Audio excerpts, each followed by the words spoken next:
प्रदेश सरकार के मंत्री दिनेश प्रताप सिंह ने विभाग द्वारा आयोजित एक कार्यक्रम में कांग्रेस पर जमकर निशाना साधा और कहा कि इटली और भारत के संस्कार में जमीन आसमान का अंतर है। आप मुझे बता दो, हमारे संस्कारों में अगर इटली के संस्कार में बहुत अंतर है, भारत कह सकता है कि मेरे जैसा संस्कार किसी दूसरे देश में नहीं है। सोनिया गांधी जी देश में जिस रूप में आई थी, उनको लगता है कि वैसे ही हम भी दुनिया के दूसरे देशों में जाते हैं।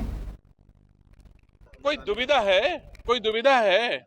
आप मुझे बता दो, हमारे संस्कारों में और इटली के संस्कारों में, हमारे संस्कारों में, अंग्रेजी संस्कारों में जग जाहिर है, बच्चा हमारे भारत का कह सकता है कि मेरे जैसा संस्कार किसी दूसरे देश में नहीं है। आप मुझे बता दो किस संस्कार, कैसे संस्कार हमारे भारत में, जैसे मैंने खुद कहा है, आपने सुना है, क्या वैसे संस्कार दुनिया के किसी देशों में हैं? तो मेरे हिसाब से तो मैंने उचित ही कहा। और हम भली भांति जानते हैं कि सोनिया गांधी जी देश में जिस रूप में आई थीं, क्या आपको लगता है वैसे ही हम भी दुनिया के दूसरे देशों में जाते हैं?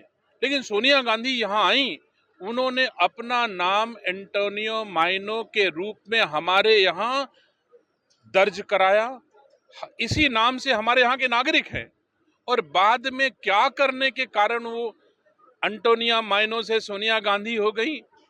जैसे कैसे फिरोज गांधी कैसे गांधी बने, उनसे कौन गांधी आया, कैसे वो हिंदू हो गए, कैसे वो जनेऊ ऊपर पहनने लगे, पूरा देख लो ऊपर से नीचे तक। तो संस्कारों की जो मैंने व्याख्या की है, क्या आपको लगता है कहीं असुविधा है? क्या मेरा कहना औचित्यपूर्ण आपको नहीं प्रतीत होता है? क्या ऐसे संस्कार हो सकते हैं जैसे राहुल गांधी में संस्कार हैं? जनेऊ उल्टा पहना क्या हमारे संस्कारों में है? क्या आरती उल्टा करना हमारे संस्कारों में है? आज हिंदू की जरूरत पड़ती है तो देवी मंदिरों में जाते हैं। मैं रायबरेली का रहने वाला हूं, मैं सोनिया गांधी से भी चुनाव लड़ा हूं, राहुल गांधी से भी चुनाव लड़ा हूं, और मैंने बड़े करीब से कांग्रेस को देखा है। कभी भी हमारे दुर्गा पूजा में एक भी गांधी परिवार का सदस्य कभी शरीक नहीं हुआ, ये इतिहास साक्षी है।